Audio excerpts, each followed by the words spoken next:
Hello and welcome to another episode of the DTF podcast. It is your host, Rob Dauster. I am joined by my partners in crime, the one and only John Fanta, who is currently sitting in the lobby of a Courtyard Marriott in Providence, Rhode Island. There's no place better. And Fanta, we have some big breaking news to share on this podcast. The third member of our team, the one and only Terrence Oglesby, the best shooter to ever come out of the ACC, Clemson's finest, is now officially a Big East guy. Big East guy. How do you feel about that? Big East guy. Got him on board, baby. Big East guy. Let's go. That's what I'm talking about. Huge Big East guy. I've never seen anybody in a Courtyard Marriott in a better mood in Rhode Island than John Fanta after these past 4 games, man. How good has the Big East been? Unbelievable.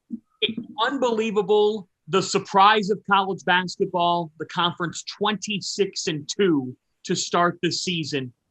And for a league that only sent 4 to the NCAA tournament last year, we would all agree that heading into this season, there were a lot of questions being asked about how would this league shape up. And what we have seen is programs with a DNA, an identity of the way they play, programs with damn good coaches, coaches that either brand new in the case of Shaka Smart at Marquette, we'll get to that, or coaches who have stayed around and now call that place home, like Kevin Willard in year 12 at Seton Hall when he's done there. We'll get to that too.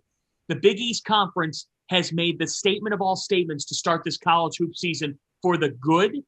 This is how on Selection Sunday, if there's a debate going on in the committee room of 5 teams from this league, 6 teams from this league, even 7 teams, this is how you get bids as a conference. This is how you build your profile. And what we have seen, all 4 underdogs, some of them healthy underdogs, coming up huge and winning games that are very, very difficult to win, especially in the second week of the season. The Big East having a banner 48 hours. Terrence Oglesby, welcome to the Big East guys.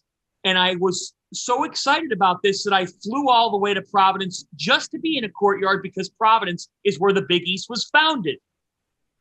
That's big time stuff. That's big time stuff, man. I don't even have anything to come back with except for, man, I love Seton Hall. It's my kind of conference because it was founded over pasta and meatballs. There you go. Rhode Island. It was there you go. That's all you need to know right there. That was over an Italian meal, Rob.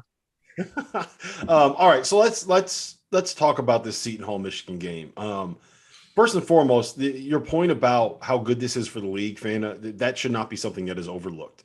When it comes to NCAA tournament time and when it comes to the computer numbers that are required to be able to earn yourself an at-large bid, having these non-conference wins and the performance in non-conference is massive. As they say, a rising tide lifts all boats.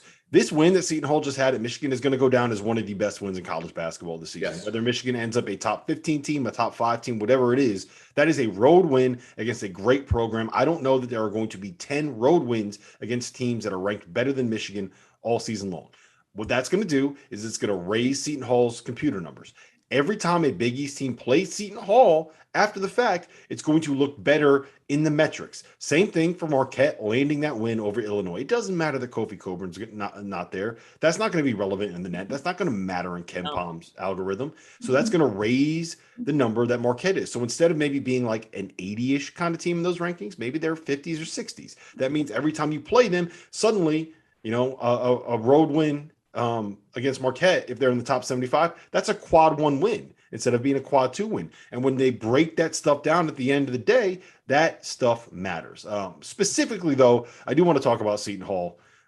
We've teased it on this pod for a while that is a team that is going to be a sleeper. That is a team that people need to pay attention to. The length, the athleticism, the toughness, the defense. T.O., I know from your text last night that you were blown away by this team. I don't know how much you saw them before the season started, but like, what are your first impressions? What are your takeaways? Give me everything you got on the Fighting Kevin Willards. The length, man. The length of that squad. And, man, they went up against a Michigan team that was really big as well. But their switchability, 1 through 4, and then probably the best rim protector. What did Obiagu end up with blocks-wise? He had to have had, he only had – They gave him 4 blocks. They gave him 4 blocks. It was definitely higher than 4 blocks. Yeah, it was higher than, and he disrupted a lot of shots too. Like after that first half, guys were a little bit more hesitant to get in there. I really like Roden. I think the Paul Pierce comparison that they kept throwing out there, I think that's a little much because Paul Pierce is a dude. Like, that's a little much. But he is a really good player that could be an NBA basketball player very soon. I will say this. For Seton Hall to be as good as what I think they can be, two things have to happen. That version of Bryce Aiken blew that game open in the second half. I know there were a lot of other factors, but his ability to get into the paint when he was healthy with his quickness and ability to really handle the basketball, it was really fun to watch. He's just so shifty. He's got a certain smoothness about him off the dribble. He's a guy that can get in there and pitch out, and he doesn't overdo it when he's in there. He's an X factor. He needs to stay healthy. Another thing, guys, like they got a lot of the guys. Obiagu needs to be some kind of offensive presence. He doesn't have to be a huge offensive presence, but he has to be reliable. They tried to throw it to him on a couple of rolls, and he turned it over. He's got to at least be reliable as a finisher around the rim. You don't have to throw it into him. And matter of fact, don't throw it into him. Like, just don't. But he's got to be somebody that can at least catch and dunk, catch and quick finish. Because without that, they're driving to the basket to get some of these things. But those two guys, if those two guys turn up to a point to where I think they can, I think Obiagu can do that. Just catch and finish. Dunker spot, catch and dunk. He can do that. Bryce Aiken's got to stay healthy. If that team stays healthy, they not only make a run at the Big East, but, man, who are they going to play in the NCAA tournament in the first round that they're not going to be able to play with? Like, from a league's perspective, if Richmond, he didn't play great last night, but he was there and playing good defense and switchable and all that stuff. To me, he's the difference maker, right? And I think Aiken's the difference maker. Well, because they don't start him. Yeah, but I get what you're saying. But Kadari Richmond is the guy that could end up being a lottery pick on the team. Bryce Aiken kind of is what he is, right? You're going to get him for 20 games. You know that when he comes in, he's going to be kind of a microwave off the bench. I think you could say the same thing about Trey Jackson, though, who had 13 off the bench last night. Jameer Harris had 8 off the bench. Like, they got 34 points from their guards off the bench. Kadari Richmond did nothing. He is the guy that takes that defense from being really, really good when you have one of those little guards on the floor to being like unfuckwithable when he's on the floor. And you have 4 guys that are 6'7" with length and athleticism with Ike Obiagu at the rim. If you can get him to be something of like he was a 0 last night offensively. Let's just call it what it is. He was bad. If you can get him being the guy, he didn't even need to be a lottery pick, man. Just get him being like a plus contributor on the offensive end of the floor, Fanta. To me, that's what takes this team from really, really good to like, well, I think Villanova is going to have a fight on their hands. Big East guy here. Big East guy here. Yep. Lottery pick talk is ridiculous. Hey, look, it's ridiculous. I hear you. I love you. I love you, Dauster, and I love the Heat right now. We're bringing the Big East, but lottery. I hear you, but he's not that. He's not that. That's what I'm saying is that if you watch the way that he can pass, so you watch the way that he can make the reads off ball screens, and he ends up adding the jump shot at his size and length, like there are some. A lot of ifs. Non-insane Shai Gilgeous-Alexander comparisons. But what he was last night, he shouldn't have played yesterday over any of the guys off the bench. And be able to be talking about like first round pick stuff, you're right. That's a little too much right now. Fanta, I keep cutting you off. I know you got something to say. I see you over there. What do you got? Well, I think let's look at the knowns here with this team. Let's look at the knowns before we get to those variables here. Because let's face it, they beat the 4th-ranked team in the country. Yes. Last night. So when you say like for them to be at their best, let's look here in the now. In the now, this team was down double digits at the Chrysler Center, at a sold-out Chrysler Center with 14 minutes on the clock.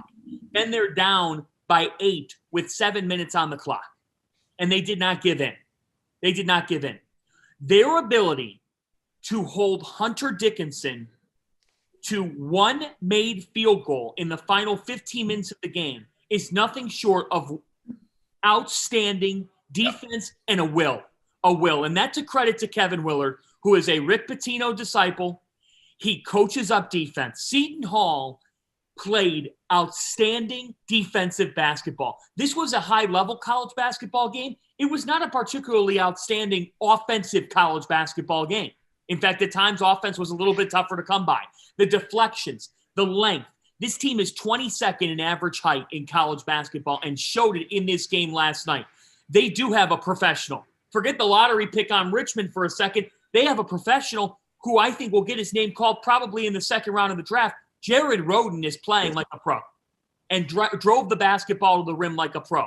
And I want to put things in perspective for a moment here before we get to some of the other variables with this team. Seton Hall from 2002 to 2020 had one NBA draft pick. His name is Isaiah Whitehead, lifted the Pirates to a Big East title in 2016. They're now on the cusp of having an NBA draft pick in back-to-back seasons with Mamu Kelashvili and Roden. This is a school that, frankly, guys, it's not an easy job. You're trying to recruit to Newark, New Jersey. Let's look at last night. Like when everyone says Big East, Big Ten, here's the facts. I have a degree from Seton Hall University. Oh, I couldn't tell. The enrollment of the university is 5,900 undergrad, 5,900 students undergrad. The enrollment of Michigan undergrad is 46,000. You're not talking about, this isn't on the same playing field. Mm-hmm. Juwan Howard gets a contract extension before the game with football money. Yeah. This was the statement of all statements 32 years after that controversial 1989 national championship game. Don't tell me it doesn't matter. The players knew it mattered. The fan base oozing in South Orange, New Jersey, as much as oozing can be. It's an outstanding win, and it's a testament to Willard, who seemingly makes things work a lot via the transfer portal. Trey Jackson coming in from Missouri, Aiken coming from Harvard. Trey Jackson played his ass off. And look, in the long term, here's where I look at Rob's point on Richmond. Seton Hall got nothing from Kadari Richmond last night and beat Michigan. That's not going to be the case come January and February. That's what I'm saying. And that's why this team is especially intriguing, only because, T.O., the one concern with Aiken always is he has dealt with injuries throughout his career, and so it's kind of an X variable. You don't know exactly what you're going to get. Richmond is someone who, if he could be that variable that swings them from being a good team to being a great team that could make the second weekend, and who knows from that point on. Yeah, I want to say two things, and I'm going to throw it to you, T.O. First and foremost, this is what you expect a Seton Hall identity to be on a basketball team, right? Like you mentioned, Fanta, this was a great basketball game. It was not a pretty offensive game. Like if Seton Hall is going to win basketball games, that's what they have to do. That's what their program has to be. And I think that's what Willard recruits to and coaches to. I think he understands like what it has to be. And two, your point about how tough of a job that is, like he was almost fired 5 years ago. Jeff Goodman talks about this all the time. Willard's talked about this before. He was very close to losing his job because of the way that he started at that program.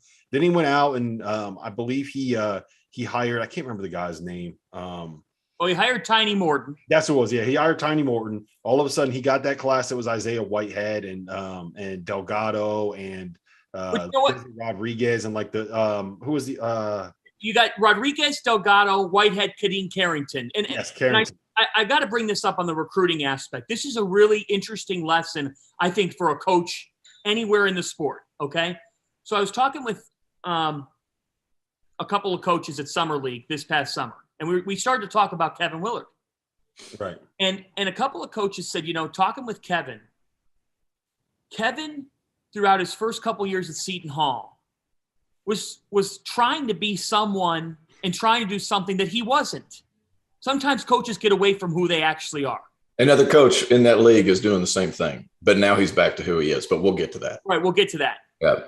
Kevin, when you get that, sometimes when you get put up against the wall, in other words, hey, it's time to start winning. We're going to stay with you. Obviously, they did. But you've got to figure out a way to get this right. Sometimes that forces you to say, F it, I'm going to be myself. It's now or never. I either got to get this right by being me, or I'll just go down. I'll go down with it. And what he's done is when he takes a recruit on a visit, he drives him through Newark, New Jersey. And he says, this is what we are. This is who we are. This is not the glamour. We do not have an 80,000 seat football stadium. We're not Villanova. We're Seton Hall. This is where you're going to play your games at the Prudential Center in Newark. If you've been around there, you kind of know what it's like. And he basically says, we are not the perfect, majestic castle of a university. We are Seton Hall. We're going to breed on toughness, defense, length, and we're going to beat teams the way that we want to play in that not so pretty, but we're going to find a way to win. He's embraced what this is, and he's embraced who he is. And that's allowed this program to just be who they are. They know who they are. And in college basketball, when you know who you are and you have experience, you're going to win a lot of games in this sport. And that's what Seton Hall has done. I'm sick of the Newark slander on their beaches there. It's beautiful there in Newark. Like, what are we talking about? No, it's a tough crew. I love their makeup. And you can tell they kind of exude the kind of person that Willard is. Just tougher than shit, in your face, kind of like we're gonna physically impose our will on you. And I'm not sure Willard can do that because Willard's not the biggest guy in the world, but his players sure as shit can. And it was a really fun game to watch if you were a hoop head. It was just a grinder all the way down to the bit. They had trouble in the first half with the length. I think that's a big thing to point out. I think there was a point in the first half where Michigan was up like 14-2 in paint points. Mm-hmm. It was like 20-21 or something. Yeah. And Seton Hall shot the piss out of the ball early.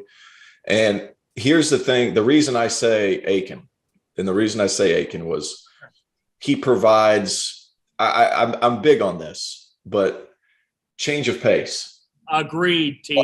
Change of pace. Because you have all these big switchable defenders, not really quite the jitterbug that Aiken is when he's really feeling himself. And he was feeling himself last night. There was a couple of times where he got over there on the 45 and he was kind of toying around with the ball screen and he crosses up and he goes baseline. Like he was feeling pretty good last night. He's that guy who can get into the paint consistently. And I think him being able to do that with quickness, I think Richmond can do it, but he's going to bully you to do it. So you're not going to create as much help because he's still going to have a defender on him. When Aiken was getting by, he was alone for a second. And then he was able to get Diabate to come in, Dickinson to come in, and then things kind of happened. I think he's the X factor. Obiagu, you want him to be good enough offensively. You don't need a ton. But I think Aiken, like that change of pace is what's going to take them from third or fourth in the Big East to potentially winning the Big East. And I don't say that lightly because I still think Villanova is very good. Yeah, we'll get into the conversation about Villanova in a second. I do want to ask you real quick, T.O., just what's your take on Michigan? Are you concerned about them? Was this just a team with a new point guard and two freshmen that kind of struggled a little bit against that physicality? Where do you stand on Michigan right now? Somebody tweeted out that Caleb Houston's good enough to get you beat. I'm not sure that's the case. I still have faith in him because this is a young player in his third collegiate game playing against some grown-ass men at Seton Hall. So I don't want to write that kid off just yet. I mean, I still like the makeup of Michigan, and I really like what they bring off the bench. I love Diabate coming off the bench, guarding the four, switching. His length and athleticism, his ability to slide on the defensive end is really, really good. And the transfer, it's Jones is a transfer before I freaking make myself look like an idiot. That guy, he barely 6 foot tall, 11 points, 12 boards. Tough. There were a couple plays down the stretch. There was a turnover in there. But they're not in that game without no, 100%. And the biggest point that I was going to make is that there are some things that they had to clean up in the final minutes of that game. But that was more Seton Hall made some plays to, I don't want to say like steal a win, but get a win where Michigan was the better team for probably 32 of the 40 minutes. Mm-hmm. And Michigan just has to figure out a way to close games. I think that will come with Caleb Houston. I think that will come as you kind of get the Diabate kids some more minutes in there. And that will come when you don't have a guy that is bigger than Hunter Dickinson guarding him. But I think also this shows why the Big Ten has struggled in the tournament. Yes. Because what happens is if you're low scoring and teams are able to keep it close, you make yourself susceptible to losses that are dirty. Like if you look, I feel like I bring this up all the time, but like if you play a slow pace and you find a couple of guys that can hit some shots at the end, Virginia, whenever they lost to UMBC, like if a team makes it ugly and they can shoot the ball, like those games, the margin for error is very, very small. Yep. And with matchup issues that the Big Ten has, and it's not just Michigan, Purdue has those matchup issues. Everybody's big in that league. Like that's why you run into some problems. Fanta, you were courtside. You got anything to say about Michigan? Any takes? Yeah, I think that this is a team that to go 3 for 15 from three, they never looked in rhythm out on the perimeter. And they lost the game by 2 points to a very, very good team, a team that's getting underrated. So, look, Hunter Dickinson in person, TV doesn't do this talent justice. You know, and I think for Michigan, look, they were stunned last night. Like that, they played through Dickinson so much in the first half, and then early in the second half, they got him looks. He was rolling, guys. He is absolutely incredible at making the right reads. I think he's a terrific passer, Hunter Dickinson. I really love the way that he can pass the basketball. Him and Brooks alone, Michigan's always going to have a chance. Like, that team's not going to get blown out this year. I'd be confident in saying that. Caleb Houston had a freshman night. He had a freshman night that freshmen can have. He shot 1 of 9 from the field. He's going to be fine. That kid oozes with potential. You got to make shots. Last night wasn't his night, you know, but I think Michigan long-term, I still really do trust them. I thought last night was a case where Seton Hall, second week of the season, motivated as all get out. You know, you get Michigan now and you cash in now against these teams. That's the other thing. Like, it's November. That's why these Gavitt games are so valuable. These teams are both going to be different in their own ways in January and February, and who knows what happens with Michigan. I thought Michigan's youth showed. I thought their youth showed in this game with how early it is in the season. Big game, bright lights. I thought some of their kids just had a tough night from the field. Yeah, and I think it's also worth noting that there is a lot of turnover on that Michigan roster in terms of players. They lost last season and new people coming in, and sometimes it takes a little while to get that stuff figured out. And again, they played pretty well for the first 32 minutes, and they just kind of ran into Bryce Aiken getting hot and the team really guarding. All right, I want to pivot. Can I say one more thing? Just one more. Let's go. What do you got? You said it the other day. You weren't sure. I can't remember what player it was. You weren't sure if it was so much what Seton Hall was doing that Michigan. Who was it? It was Ty Washington. That's right. Okay, so here Ty as much as it was Duke's defense. Okay, so I'm going to kind of go the same direction with Seton Hall. It's like, well, they couldn't shoot the ball. There's a reason they couldn't shoot the ball. The reason they couldn't shoot the ball is because they didn't have to help as much on Dickinson because Obiagu's down there battling his butt off the last little bit. And then on the perimeter, when he's trying to skip out, Seton Hall has so much length to close out that it's going to make it tough, even in catch and shoot situations that are semi-open. Like, they weren't wide open like they're going to be against other teams this year, especially with smaller players. But Seton Hall, man, because of that size that we talk about, their ability to close out on shots on the perimeter is like they're going to be so good defensively all year just because of that length. And because, man, they get to spots defensively. Like, they're so fast and athletic and big. And it's one thing after another, and they're so switchable and they close out so quick. Yep. So Seton Hall won 67-65 in Ann Arbor. That came a night after Marquette won 67-66, erasing a 12-point second half deficit and I believe it was 8 points with 5 minutes left. Correct me if I'm wrong there, Fanta. But I mean, look, that to me was kind of the quintessential Shaka Smart performance for Marquette, right? Forced 26 turnovers, completely getting the head of Andre Curbelo, who I have no idea what happened to him down the stretch, but we can kind of get into that a little bit. But before we talk Illinois, look, you got to give Shaka his flowers. I mean, that guy kind of went through it at Texas, but I think that coaching at Marquette, this program, to me, is the perfect fit for who he is as a coach, the program he wants to develop. And if you look at it, T.O. Gottlieb made this point when we were on with him on Tuesday night. If you look at the best Marquette teams and the guys that they went after, mean as shit, Butlers, the Jay Crowders, the Dominic James, the Wesley Matthews, there's one other kid, the Jimmy Butler, the Gerald McNeils.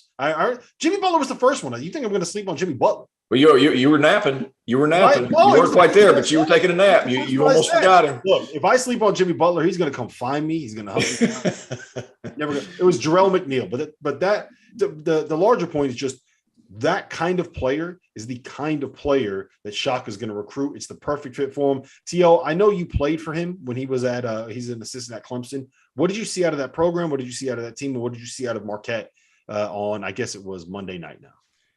I sent him a text after the game. I was like, man, I'm so happy for you. I'm so happy for you.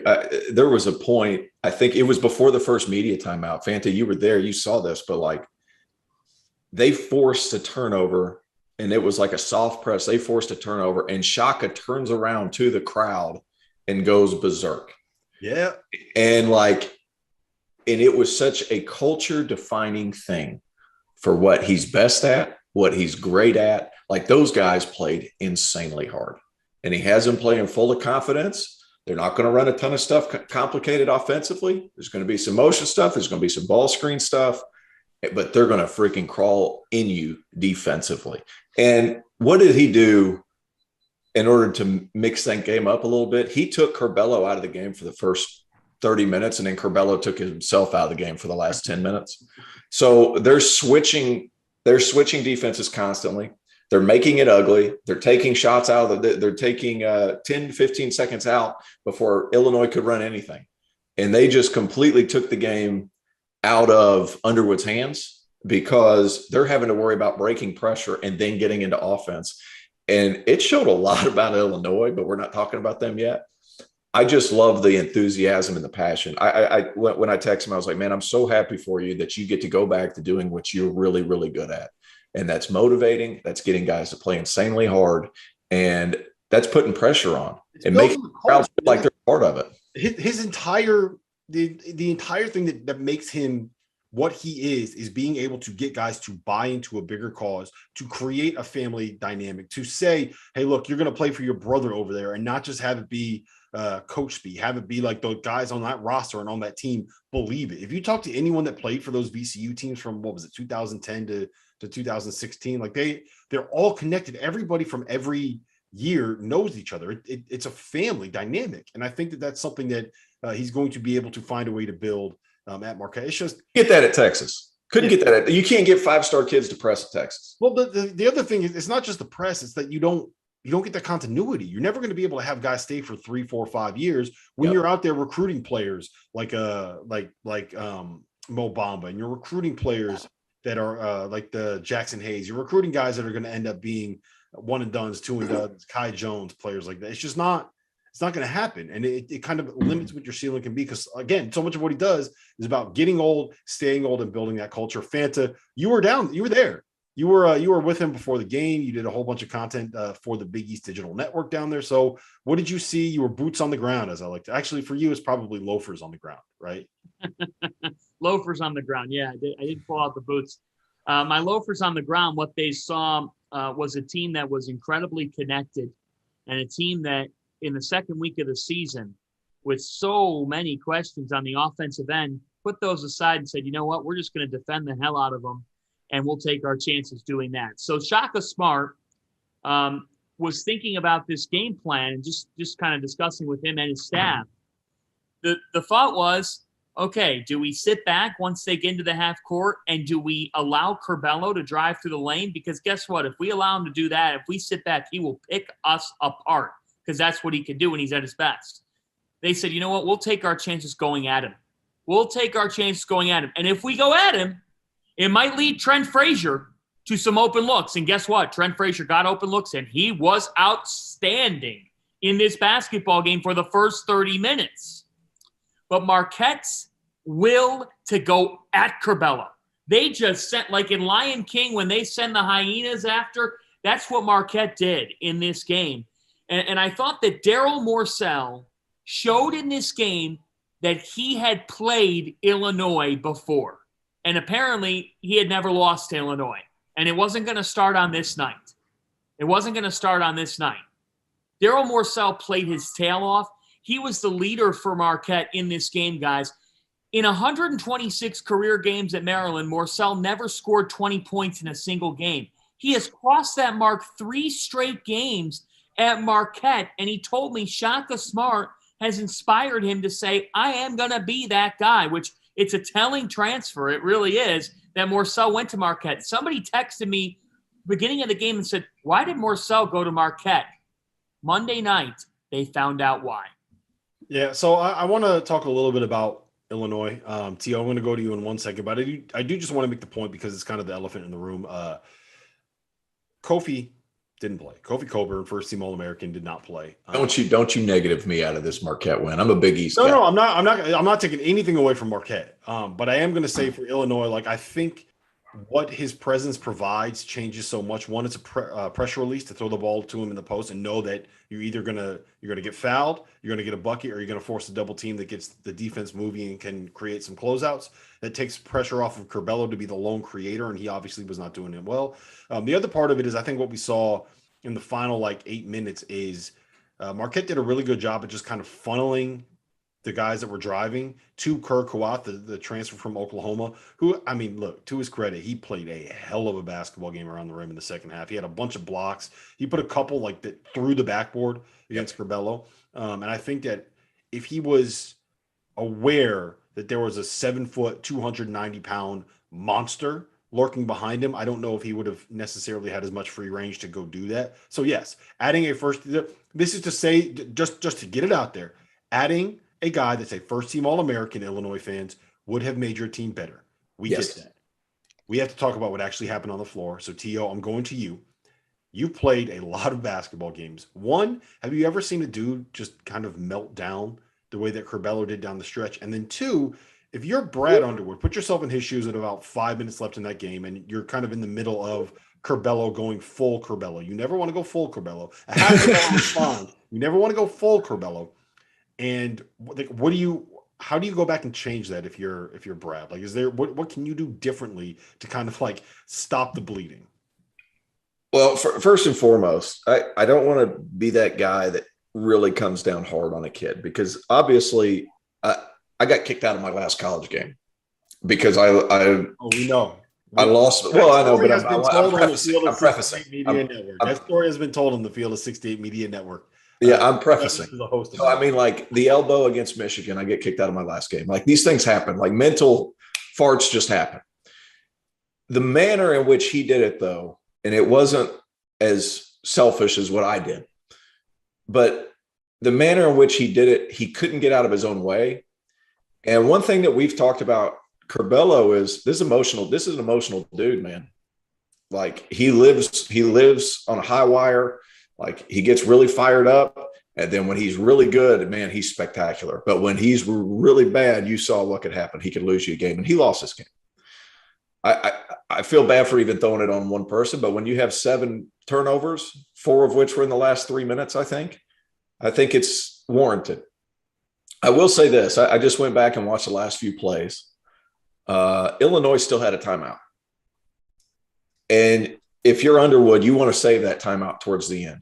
But you're winning towards the end of that ball game. You have a mental complete breakdown by Curbelo at the end. And I'm not attacking what Underwood decided to do, because he's thinking, well, I need to save this in case this game comes close. I need to be able to draw something up. But I was wondering, I was like, man, they've got to get a timeout, because surely to God, he's not going to keep doing this. And he sure did. And it was I was kind of waiting for something positive to happen, to where surely to God, he can't do it again. Did it again. Surely to God, he can't do it again. Did it again. And it was the presence with Kofi Coburn, that changes that ball screen a little bit more too, because that's a hell of a screen. Coleman Hawkins is a big guy. Omar Payne's a big guy. They're not the physical presence that Coburn is. So I felt bad for the kid, because it was one thing after another. But this was a great learning experience. You almost wonder if Underwood's saying hey, I'm going to let this kid die on his sword right now so that I can teach this later, which this is a huge teaching opportunity for him. He's never had to deal with the stress of a packed house. He's never had to deal with fans screaming at him and making fun of his headband. They make fun of everything. They're unbelievable, these students. This is a major teaching point for him. He's going to be better because of it, and Illinois is going to be much better because of it. And then when they get Coburn back as well, the pieces are there for them to still be really, really good. But this was great.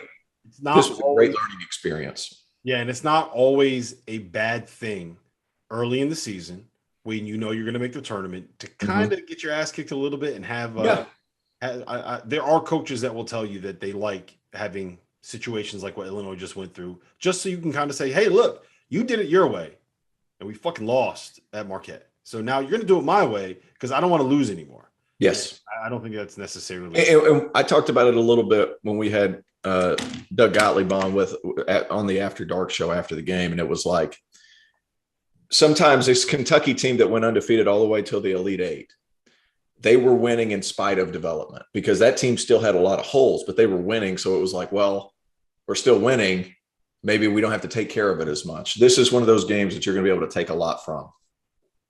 Yep, for sure. All right, we're going to talk about the top 5 games that happened last weekend in a second. But before we move on, let me tell you guys a little bit about our partners over at BetRivers Sportsbook. If you haven't signed up with BetRivers yet, now is the time because they are offering you a $250 match bonus for your first deposit. But what sets them apart is that they require just one playthrough to turn your bonus into cash money, John Fanta.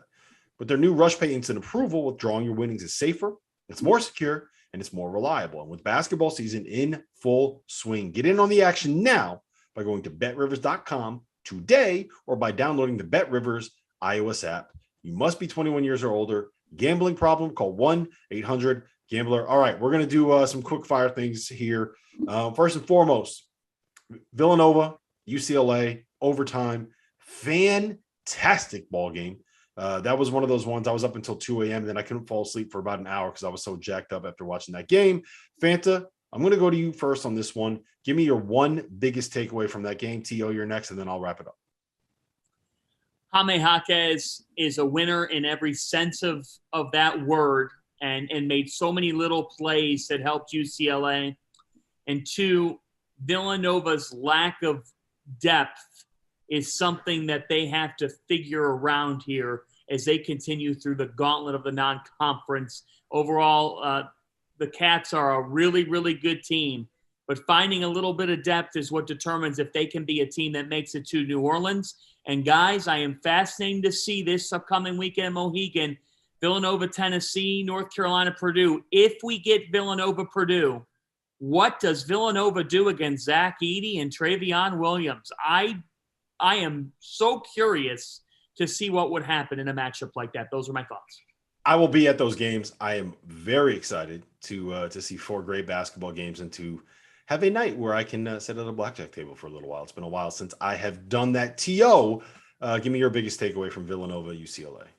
I thought Eric Dixon was good, and he did it in spite of being really undersized. 4 of 11, not great, but I think he's going to be serviceable. But the lack of depth for Villanova really scares me, especially when they're playing against a lot of length, and they're going to need to shoot the ball well to be good. And whenever you run into Seton Hall, shout out Seton Hall, South Orange, New Jersey, Big East guy. Whenever you play against that and guys can close out hard, I worry about Villanova a little bit. Gillespie was still good. He was still good, but gosh, UCLA has a lot of length. And this is without Peyton Watson playing well. And he's going to get there. But UCLA, every bit the Final Four contender that we thought they were going to be. Yeah, that was too much game for Peyton Watson. My biggest takeaway is that I need to eat crow on my take that Villanova is overrated. I think that game might end differently if it doesn't end at 2:00 in the morning, Eastern Standard Time. I thought Colin Gillespie was really, really good. I thought that Jermaine Samuels was fantastic.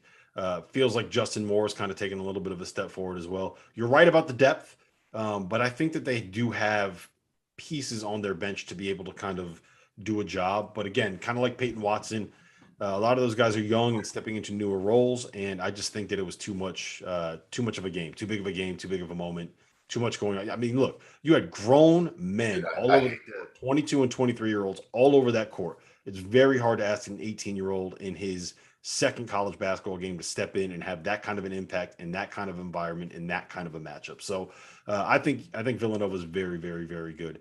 I don't know if they're going to win the Big East because Seton Hall is awesome, but I need to eat crow a little bit on my Villanova. Hey, hold on a second now. I'm just saying, if you're saying this about Seton Hall, who's preseason 5, and preseason rankings don't mean much, but just saying, we got to acknowledge the fact now. What does this mean? You got UConn, who's already ranked, We haven't seen them get a major test yet. That's going to come next week when they face Auburn. I am very intrigued by that game. I'll be at that game. Yeah, that's right. You will be on the ground for us in that. You got Villanova here we know about. Seton Hall has emerged. You've got Connecticut. And I don't think that even tells the full story of the Big East because, again, there's still 4 Gavitt games to go.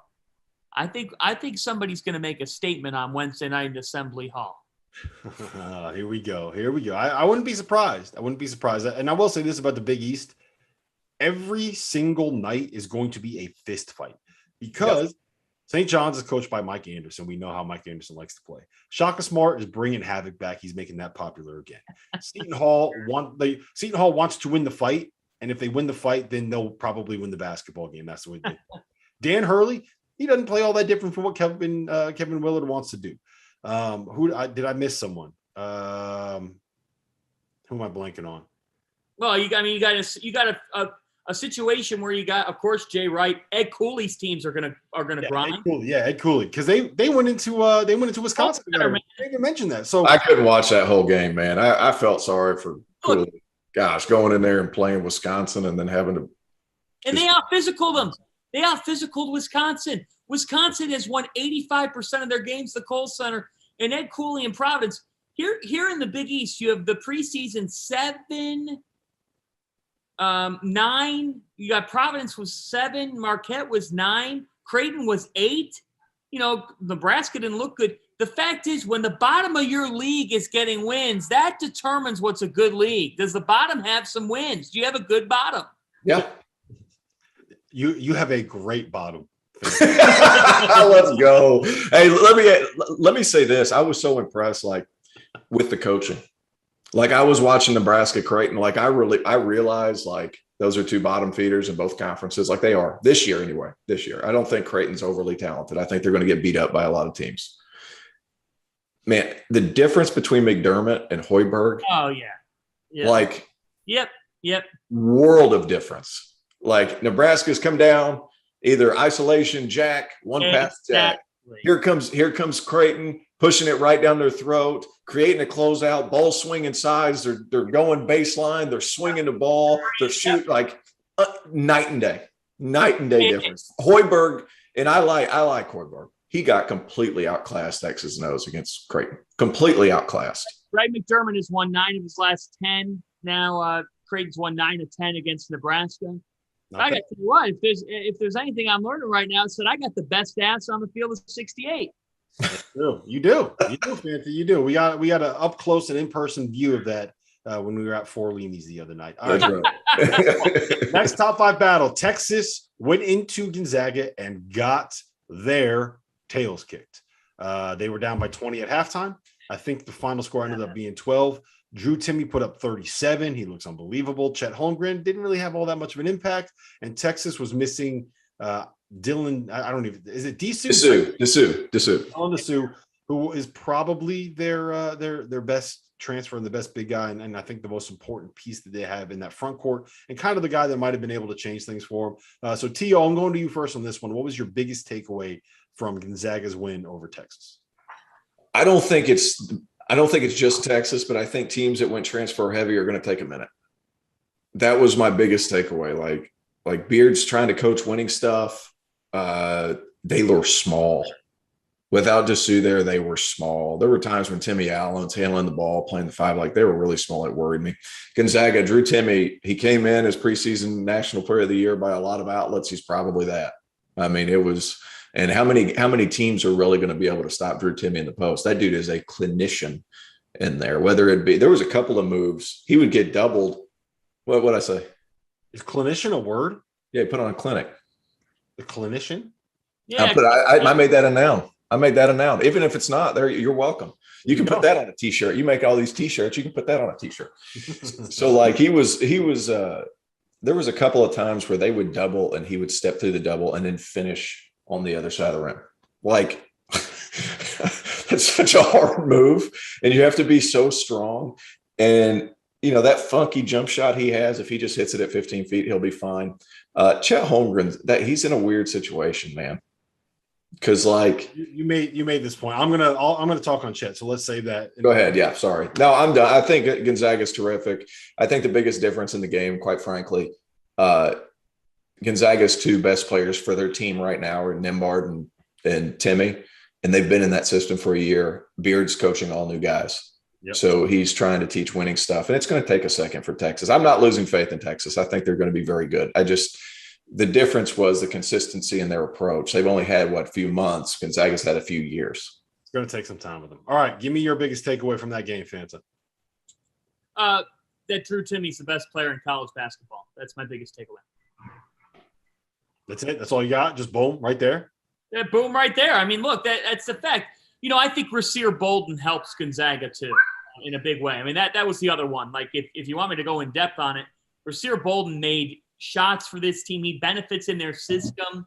He's a guy. Look, he was a good scorer at Iowa State. Now you come to Mark Few. Mark Few just enhances that with the way that they run offense. Yep. Nembhard kind of got overshadowed last year by the superstar sexy power of Jalen Suggs. But Andrew Nembhard's still he's an outstanding point guard. And the way that he's able to direct, the fact that they were just giving the ball to Timmy at will. And I got to tell you, what I love about Chet Holmgren is he doesn't let the fact that he's not scoring the basketball impact the way that he plays the game. He's going just as hard defensively and being physical. He doesn't have to touch the ball to make an impact. And that's why he is someone that absolutely can be walking up to that podium at number 1, number 2, whatever it is on draft night. He's going to get paid. Just because Chet Holmgren looks a little scrawny to you folks doesn't mean that he doesn't embrace physicality. He loves physicality. He gets after it physically, and that's what's different about him. I think that Gonzaga got – if Baylor isn't the buzzsaw that they are, and again, if the queen had balls, she'd be the king, but still, Gonzaga, the amount of power conference opponents that they've now beaten, with the exception of one night where the Baylor Bears and Davion Mitchell were just absolutely not going to lose to anybody, to most college basketball teams in the history of the frickin' sport that night. Gonzaga is the best program in America, and it's going to continue to be because Mark Few recruits outstanding size. He knows how to work the portal. They have everything going on, and they showed why there's a number 1 next to their name. And I love the fact that they schedule people. I do not want to hear that when they're going through the WCC that they're rolling and that this is so easy for them. Look, it's different. But the fact is, they do control everything they can in their non-conference, and they show in these games just how damn good they are. They can cut down the nets this year. It kind of gives me North Carolina 2016, 2017 vibes. In 2016, they got beat on a freak buzzer beater. In 2017, they bounced back. Gonzaga comes close. They're the bridesmaid again. This is the year that the Zags can finally do it and cut down those nets. Yeah, I think that was my takeaway too, because, we talked about how Seton Hall still has room to grow with Kadari Richmond, and we talked about how Michigan still has room to grow with Caleb Houston. Well, we still haven't seen Chet Holmgren be anything close to the guy that he can be. Now, I am a little bit more concerned about him than I think the consensus is, just because I'm worried about the high center of gravity. I'm worried about the physicality. I don't think that he is as smart on the defensive end or as dexterous or mobile on the perimeter as someone like an Evan Mobley is. And even Evan Mobley had an extra 30 pounds compared to what Chet Holmgren is checking in at right now. But his length is just it's going to be a game changer at the rim. And as long as he's kind of able to play free safety, you put Drew Timme on the other team's big guy, you put Chet Holmgren on whoever the other team's worst player is that he can just kind of ignore, let him play free safety around the rim, a la Herb Jones last year for Alabama. That changes things defensively for Gonzaga, and I think that defensively they need to be closer to the elite level on the defensive end than they've been in the past to be able to win a national title, and I think they are going to be this season. So we'll see what happens with Chet, but I will say this: I think he has to be. He was good against Texas. I think that if they're going to take that leap and win the national titles with the way that we've seen Duke play and Kansas play and some of these other teams around the country play, I think that he has to be a lead. All right. I want to end it with this. The one team that you have been the most impressed by, we each got 30 seconds on this one. And the one team you're still waiting to see more from. Fanta, I'm going to you first. One team you've been most impressed by. You got 30 seconds. Woo! Oh, man. I'm sorry. Let's see. One team I've been most impressed by. You can't say Seton Hall because we already talked plenty about Seton Hall. Yep. Can I go? I'll tell you what. BYU, man. BYU blowing the doors off of Oregon. Mark Pope is doing a terrific job. Barcelo's a really, really quality player who is so composed. And I love BYU. I love everything about them. That team, you do not want to see them in the NCAA tournament in your region. That team could very well make the Sweet 16. They're dangerous. All right. T.O., who you got? Give me Florida. Man, they Seminoled the Seminoles. Like, I didn't know I could turn that into a verb. I'm making up words on this show, apparently, and I'm going to do it again. Man, the Gators were impressive. Colin Castleton, against all the athletes that Florida State had 15 points, 16 boards, 6 blocks. The pressure really bothered Florida State, and the fact that they overwhelmed Florida State was really impressive. Mike White's got some dudes over there that can really guard. I think Florida State's a sneaky SEC pick. I'm going to go with Tennessee. Okay. I think that Kennedy Chandler. Now, look, they haven't really been tested. Tennessee Martin is whatever, and East Tennessee State. I know they got Dez coaching that program now, but I don't think that it's going to take a little while for him to get that thing back to where it was when Forbes was running the show. And we're going to have a much better feel for what Tennessee is after they get Villanova on Saturday.